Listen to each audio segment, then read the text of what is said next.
حضرات السلام علیکم۔ آخری تخت نشین مغل بادشاہ بہادر شاہ ظفر کو جب انگریزوں نے قید کر دیا تھا، نظر بند کر دیا گیا تھا، قلعے میں قید کر دیا گیا تھا، تو اس وقت انہیں کافی دکھ ہوا تھا، کافی رنجیدہ تھے وہ، کیونکہ وہ ایک بہت اچھے شاعر بھی تھے۔ اس لیے انہوں نے اپنے دل کے احساسات، خیالات، جذبات کو شعری شکل میں قلم بند کیا تھا۔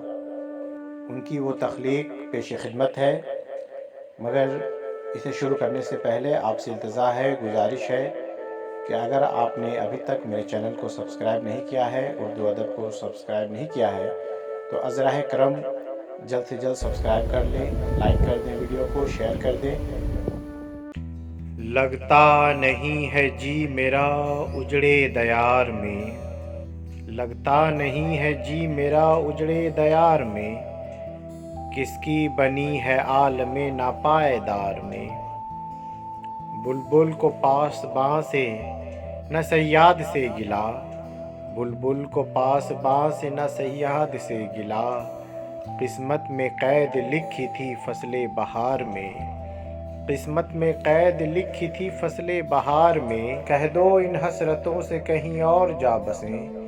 اتنی جگہ کہاں ہے دل داغدار میں۔ ایک شاخ گل پہ بیٹھ کے بلبل ہے شادماں،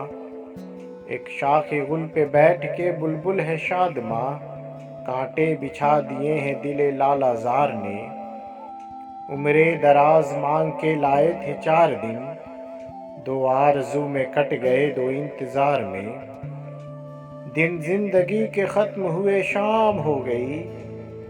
دن زندگی کے ختم ہوئے شام ہو گئی،